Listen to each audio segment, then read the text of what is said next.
नमस्कार, बहुत स्वागत है आपका। मैं आपके साथ तरन्नुम जौहर शेख। ब्रेक की शुरुआत इस वक्त की बड़ी खबर से। लखनऊ से बड़ी खबर है। उपचुनाव को लेकर बीजेपी और सहयोगी दल एक्टिव मोड में है। मीरापुर में 6 नवंबर को आरएलडी के अध्यक्ष जयंत चौधरी प्रचार प्रसार करेंगे। 9 नवंबर को सीएम योगी आदित्यनाथ जनसभा को संबोधित करेंगे। आरएलडी के अध्यक्ष जयंत चौधरी 6 नवंबर को यहाँ पर गांव में प्रचार प्रसार करते हुए नजर आएंगे। सीएम योगी आदित्यनाथ की मोरना या फिर मीरपुर में जनसभा होगी। 4 नवंबर को भूपेंद्र चौधरी बूथ कार्यकर्ता सम्मेलन करेंगे। 13 नवंबर को मतदान और 23 को मतगणना है, लेकिन उससे पहले तमाम पार्टियां एक्शन मोड में नजर आ रही है। मीरापुर चुनाव के मैदान में 11 प्रत्याशी है। समाजवादी पार्टी के प्रदेश अध्यक्ष श्यामलाल पाल भी 4 नवंबर को मोरना में कार्यकर्ता सम्मेलन करेंगे। 9 और 10 नवंबर को अखिलेश यादव मीरापुर में जनसभा को संबोधित करेंगे। अपने पार्टी और अपने प्रत्याशी के पक्ष में जनता से वोट की अपील भी करेंगे। तो लगातार सभी पार्टी एक एक करके चुनावी मैदान में अपना दम दिखाते हुए दिखाई दे रहे हैं, क्योंकि 2027 से पहले इस उपचुनाव को सेमीफाइनल के तौर पर देखा जा रहा है। यही से कहीं ना कहीं 2027 का रास्ता भी साफ होगा पार्टियों के लिए, और 2027 की कुछ हद तक तस्वीरें भी क्लियर होंगी। और यही कारण कि पार्टियों ने एड़ी चोटी का जोर लगा दिया है। 9 सीटों पर ये उपचुनाव किस्मत आजमाने के लिए यहाँ पर पार्टियां जो है वो चुनावी मैदान में है। तो उपचुनाव को लेकर बीजेपी और सहयोगी दल एक्टिव नजर आ रही है। मीरपुर में 6 नवंबर को आरएलडी के अध्यक्ष जयंत चौधरी एक विशाल जनसभा को संबोधित करेंगे, प्रचार प्रसार करेंगे और अपनी पार्टी प्रत्याशी के पक्ष में जनता से वोट की अपील भी करेंगे। दूसरी तरफ 9 नवंबर को सीएम योगी आदित्यनाथ जनसभा को संबोधित करेंगे। अब तक की तमाम उपलब्धियों को जनता के सामने रखेंगे। आरएलडी के अध्यक्ष जयंत चौधरी 6 नवंबर को गांव में जाएंगे, वहां पर प्रचार प्रसार करेंगे। तो लगातार डोर टू डोर कैंपेन भी पार्टियों की तरफ से जारी है कि जनता से किस तरह से एक स्पेशल कनेक्शन होना चाहिए, वो साफ तौर पे पार्टियों के अंदर देखा जा रहा है। चाहे वो आरएलडी हो, समाजवादी पार्टी हो या फिर बीजेपी हो, डोर टू डोर कैंपेन भी किया जा रहा है। इसी कड़ी में जयंत चौधरी 6 नवंबर को गांव में प्रचार प्रसार करते हुए दिखाई देंगे। सीएम योगी आदित्यनाथ की मोरना या फिर मीरपुर में उसी दिन जनसभा भी होगी और सभी की नजरें टिकी हुई है, क्योंकि हाई प्रोफाइल सीट है और साख की लड़ाई इस उपचुनाव को देखा जा रहा है। 4 नवंबर को भूपेंद्र चौधरी बूथ कार्यकर्ता सम्मेलन करेंगे, कार्यकर्ताओं को जीत का मंत्र देते हुए नजर आएंगे। तो 13 नवंबर को मतदान होगा और मतदान से पहले पार्टियां लगातार एक्शन मोड में दिखाई दे रही है। 23 तारीख को रिजल्ट आ जाएंगे और 23 नवंबर को मतगणना होगी। मीरपुर चुनाव के मैदान में 11 प्रत्याशी चुनावी मैदान में है। समाजवादी पार्टी के प्रदेश अध्यक्ष श्यामलाल पाल भी 4 नवंबर को मोरना में एक विशाल जनसभा को संबोधित करने वाले हैं। सहयोगी एसके हमारे साथ जुड़ चुके हैं। एसके, 13 तारीख को मतदान होगा, लेकिन हम देख रहे हैं मतदान से पहले पार्टियां काफी ज्यादा एक्शन मोड में नजर आ रही है, क्योंकि एक भी चूक किसी भी पार्टी की तरफ से नहीं होनी चाहिए और इसी को लेकर तैयारियां हम लंबे वक्त से देख रहे हैं।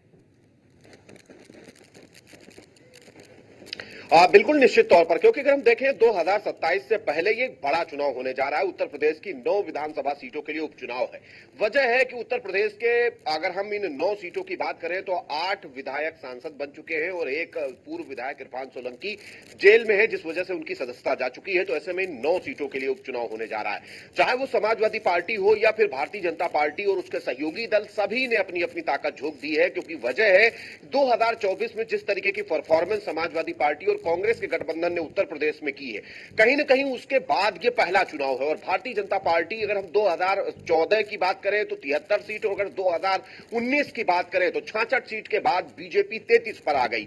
यही एक वजह है कि ये चुनाव बीजेपी के लिए भी काफी महत्वपूर्ण है, क्योंकि बीजेपी को यह दिखाना है कि ऑल इज वेल है। इस वजह से 9 की 9 सीटों पर भारतीय जनता पार्टी बेहतर परफॉर्म यानी कमल खिलाने की कोशिश कर रही है। उसकी वजह है कि इसमें वो सीटें भी शामिल है जिन पर भारतीय जनता पार्टी पूर्व के चुनाव में कभी भी जीत हासिल नहीं कर सकी। चाहे वो कानपुर की सीसामऊ सीट हो, चाहे वो मैनपुरी की करहल सीट हो, चाहे वो अंबेडकर नगर की कटहरी सीट हो, क्योंकि ये वो सीटें हैं जो कि समाजवादी पार्टी के कब्जे में रही हैं। और इस बार भी समाजवादी पार्टी के ही विधायक इन सीटों से थे। इन सीटों के जो विधायक हैं वो सांसद बन गए हैं, जिसके बाद सपा के लिए चुनौती है कि वो अपनी सीटों को बचाए रखे। वहीं भारतीय जनता पार्टी के लिए चुनौती है कि अगर वो इन सभी सीटों पर जीत हासिल करती है तो ऐसे में एक मैसेज पूरे प्रदेश संदेश भर में जाएगा कि सब कुछ ठीक है, जो दिक्कतें 2024 के चुनाव में हुई वो बीजेपी ने ठीक कर ली हैं। यही एक वजह है कि दोनों तरफ से लगातार पूरी ताकत झोंकी जा रही, क्योंकि अब मात्र 9 दिन बचे हुए हैं उत्तर प्रदेश की 9 विधानसभा सीटों के प्रचार के लिए, क्योंकि 11 तारीख को प्रचार थम जाएगा। ऐसे में मुख्यमंत्री योगी आदित्यनाथ भी 9 तारीख को मीरापुर सीट पर पहुंचने वाले हैं। हालांकि ये मुख्यमंत्री के दूसरे चरण का प्रचार होगा, क्योंकि पहले चरण में मुख्यमंत्री मिल्कीपुर सीट पर 4 बार, कटेहरी पर 3 बार और बाकी सीटों पर 2-2 बार पहुंचकर जनसभा और साथ ही साथ बड़े पैमाने पर शिलान्यास और लोकार्पण आदर्श आचार संहिता लागू होने के पहले ही कर चुके हैं। तो मुख्यमंत्री का ये दूसरे चरण का प्रचार होगा, जो कि अब शुरू होने जा रहा है। हालांकि इसको लेकर समाजवादी पार्टी भी पूरी तरीके से एक्टिव है, जहां मुख्यमंत्री के साथ ही बीजेपी के प्रदेश अध्यक्ष भूपेंद्र चौधरी 4 तारीख को मीरापुर सीट पर बूथ कार्यकर्ता सम्मेलन करेंगे, तो 6 तारीख को जयंत चौधरी भी अपने पार्टी प्रत्याशी के लिए प्रचार करते हुए नजर आएंगे। हालांकि अखिलेश यादव 9 या 10 तारीख को मीरापुर सीट पर पहुंचने वाले हैं। उसके पहले 6 तारीख को श्यामलाल पाल, जो कि समाजवादी पार्टी के प्रदेश अध्यक्ष हैं, वो भी ठीक है, इसके आऊंगे आपके पास। इसी बीच बीजेपी नेता शमशी आजाद जी भी हमारे साथ जुड़ चुके हैं। शमशी जी, लगातार प्रचार प्रसार का दौर जारी है, चुनाव पर सभी की नजर टिकी हुई है, बीजेपी की क्या कुछ तैयारियां हैं? बीजेपी की तैयारी तो आपको पता है कि बीजेपी के ऊपर आरोप भी नहीं लगता है कि बीजेपी हमेशा चुनावी मोड़ पे रहती है। भाई, हम देश की सबसे बड़ी पार्टी है और हमारा कहीं न कहीं प्रतिनिधित्व, कहीं न कहीं हमारी भागीदारी चुनाव में कहीं न कहीं हिस्सेदारी रहती है। सब हमेशा चुनावी मोड़ पे रहते हैं। व्यवहार जरूर था, लेकिन हमारे नेता, हमारे जो प्रचारक हैं, वो कहीं न कहीं क्षेत्रों में थे अपना, वहाँ पर क्षेत्र की जनता के साथ दिवालिया मना रहे थे और आज वही उनका लाभ उठाने को तैयार भी थे। उनके साथ आज सुख दुख में काम रहे हैं, उनके साथ आज सुधारी की गई, उनके घरों पर मिठाई पहुंचाई गई, उनको मिठाई खिलाई गई, दिवाली की बधाई दी गई। तो आज यही जनता भारतीय जनता पार्टी के साथ कहती है, यही भारतीय जनता के कुछ भी हो जाए, चाहे दुख हो, हमारे बीच में रहने वाले भारतीय जनता पार्टी के कार्यकर्ता है भाई। और हर क्षेत्र में भारतीय जनता पार्टी के संगठन मौजूद है, ये भी आपको पता होगा। और दूसरी पार्टियां जो है वो सिर्फ ट्विटर और फेसबुक पर लगी राजनीति कर, जनता जिनको अभी चुनाव के पहले इनको नकार दिया है और बिल्कुल साफ मैसेज हटा दी कि भारतीय जनता पार्टी आने वाले शमशी जी, बीजेपी इस बार किन मुद्दों को लेकर जनता के पास जा रही है इस उपचुनाव में?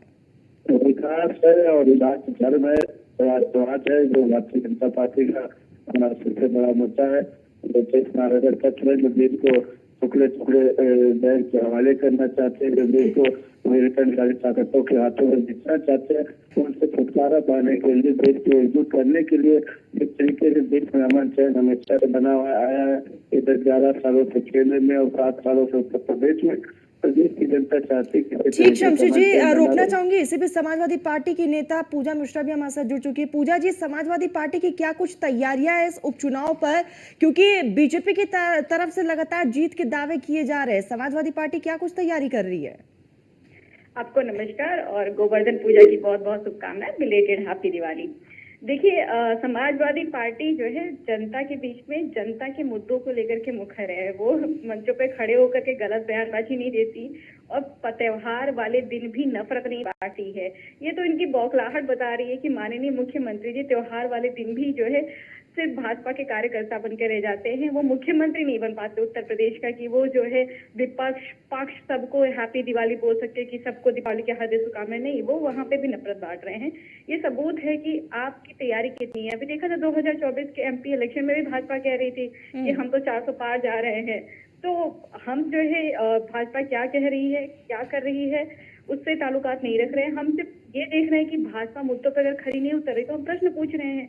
जनता के हित में कार्य नहीं कर रही तो हम उनको बोल रहे हैं भाई जनता के हित में कार्य करिए, और जनता के हित में कार्य करती तो अच्छी बात है। पूजा जी, समाजवादी पार्टी भी कह रही है कि विकास का मुद्दा पार्टी आप लोग की लेकर जा रही है, बीजेपी भी वही कह रही है कि हम विकास के मुद्दे पर ही चुनाव लड़ रहे हैं। नहीं, विकास का मुद्दा मंचों से क्यों नहीं बोल रहे हैं?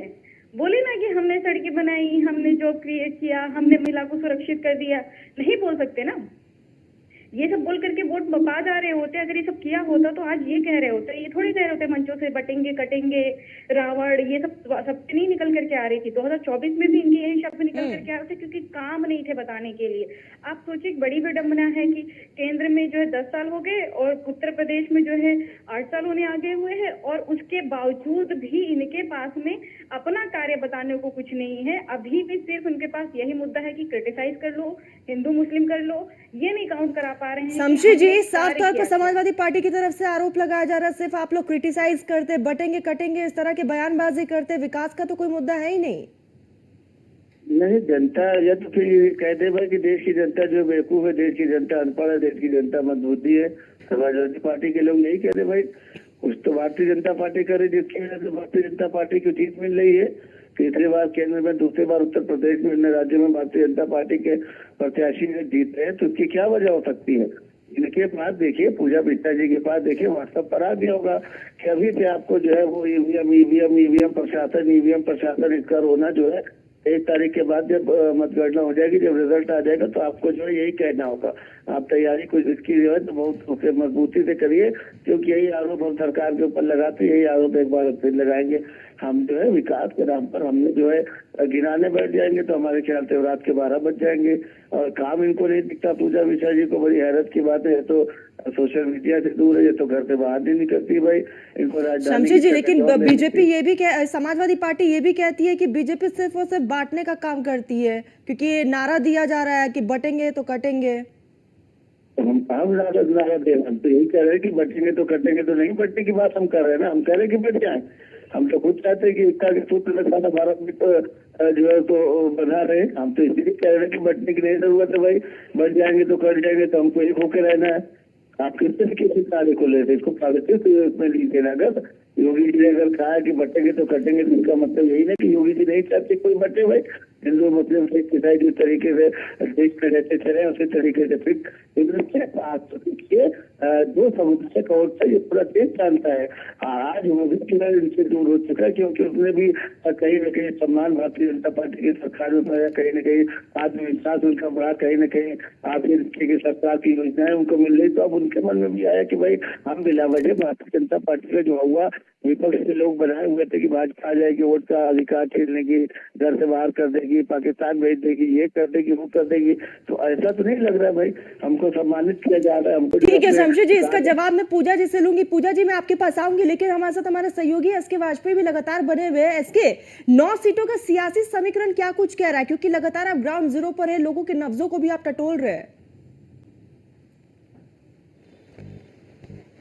बिल्कुल, अगर हम इन 9 सीटों की बात करें तो भारतीय जनता पार्टी और समाजवादी पार्टी के बीच सीधा मुकाबला है। उसकी वजह है कि अगर हम इन 9 सीटों में से देखें तो 8 पर भारतीय जनता पार्टी है और 1 पर सहयोगी दल आरएलडी है। अगर हम दूसरी तरफ समाजवादी पार्टी की बात करेंगे तो 9 की 9 सीटों पर समाजवादी पार्टी के प्रत्याशी हैं, क्योंकि कांग्रेस ने इस चुनाव से किनारा कर लिया है।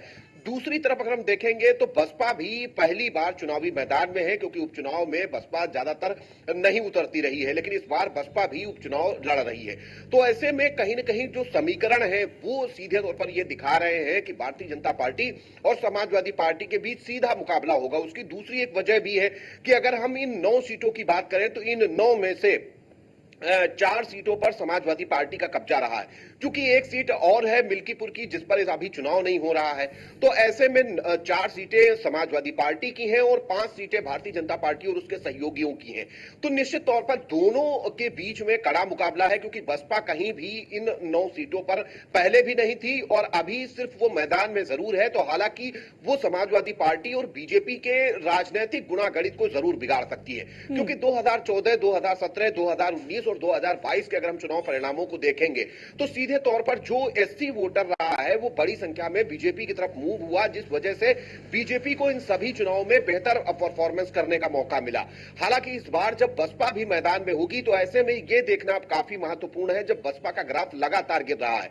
2012 के बाद से अगर हम देखेंगे तो बसपा की परफॉर्मेंस हमेशा गिरती ही रही। 2014 में 0, 2017 में मात्र 19 और अगर हम 2019 की बात करें तो सपा के साथ गठबंधन के बाद 10 और 2022 यानी कि कुल मिलाकर में इसके इस बार का भी 2024 की मुकाबला अगर बात काफी करेंगे दिलचस्प तो होगा। फिर से साख की लड़ाई लगातार हम देख रहे हैं। बने रहिएगा इसके, लगातार हमारे साथ हमारे दोनों मेहमान बने हुए हैं। पूजा जी, सीधा आपका ही रुख करूंगी। आप यहाँ पर आपको जो जवाब देना है वो तो आप दीजिएगा, लेकिन दूसरी तरफ जो है उपचुनाव की अगर हम बात कर ले तो बीजेपी विकास का मुद्दा लेकर जनता के बीच जा रही है। समाजवादी पार्टी के पास क्या मुद्दे इस बार के?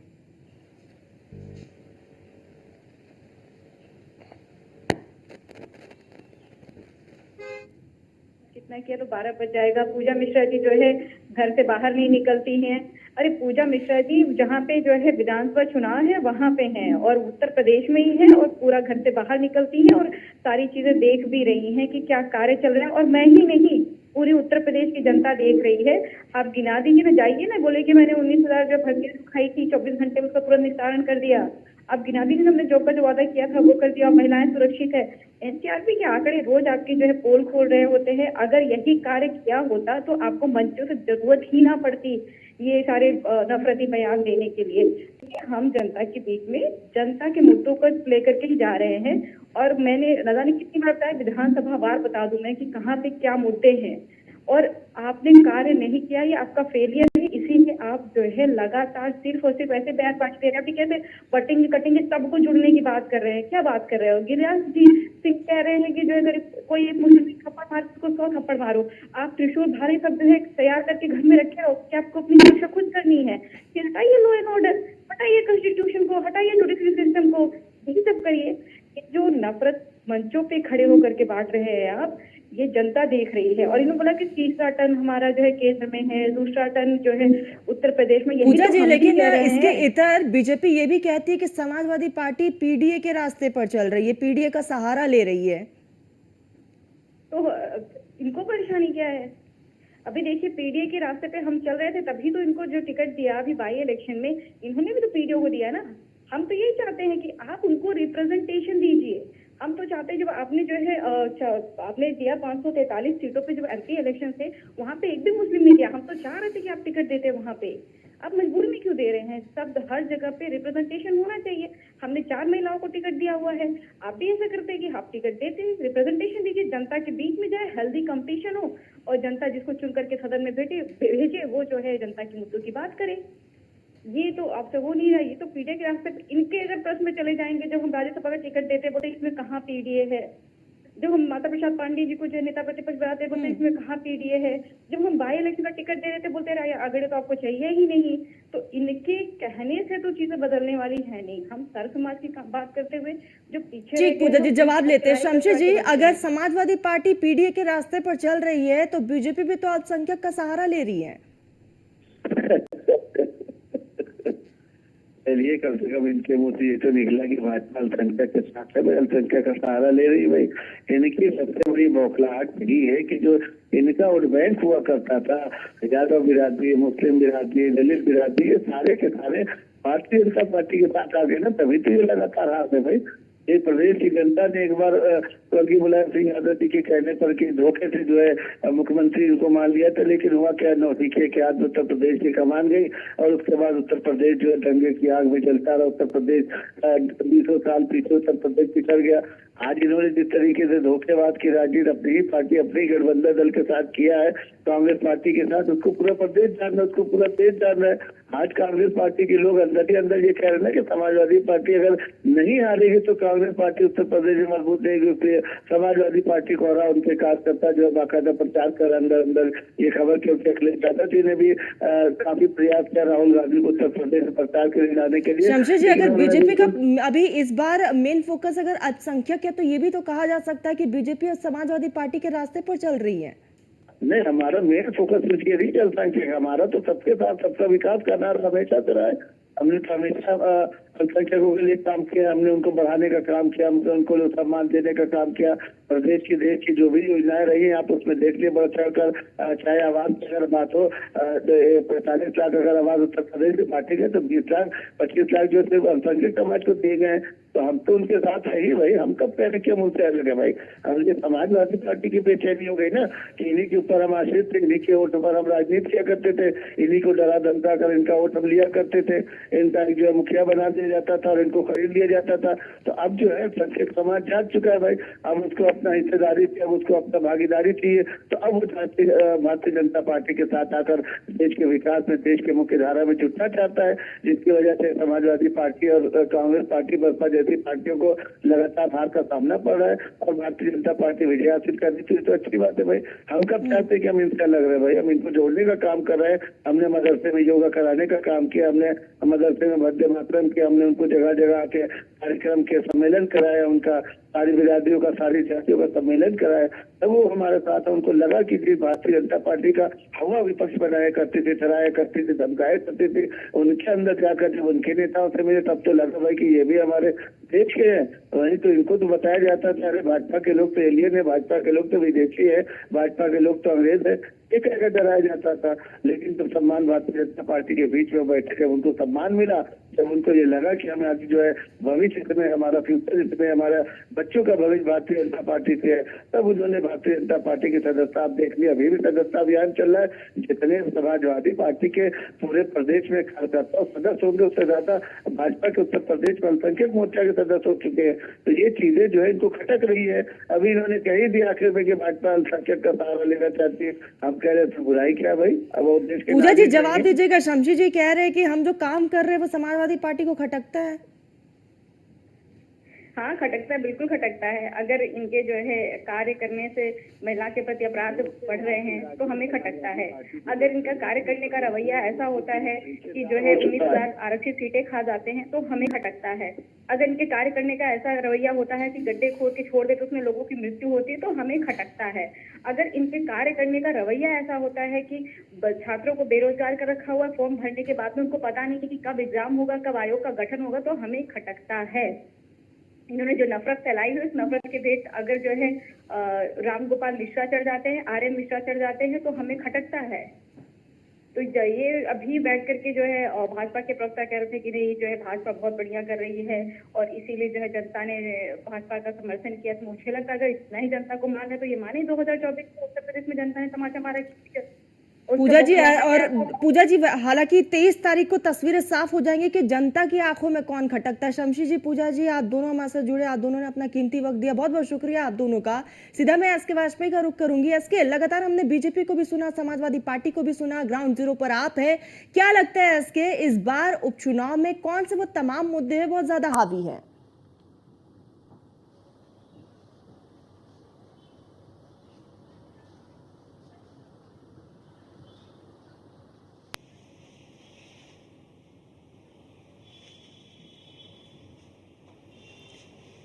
तो चलिए एसके से जुड़ेंगे। आपको बता दें कि दूसरी तरफ जो है पार्टियां एक्शन मोड में, बीजेपी या फिर समाजवादी पार्टी की तरफ से जो है लगातार हम देख रहे हैं कि किस तरह से तैयारियां की जा रही हैं। हालांकि आखिरी और अव्वल फैसला जो है वो सिर्फ और सिर्फ जनता का है। देखने वाली बात यही होगी कि जनता इस बार किस पर भरोसा जताती है। फिलहाल मेरे साथ इस पूरे बुलेटिन में बस इतना ही। आप देखते रहिए न्यूज़ 1 इंडिया।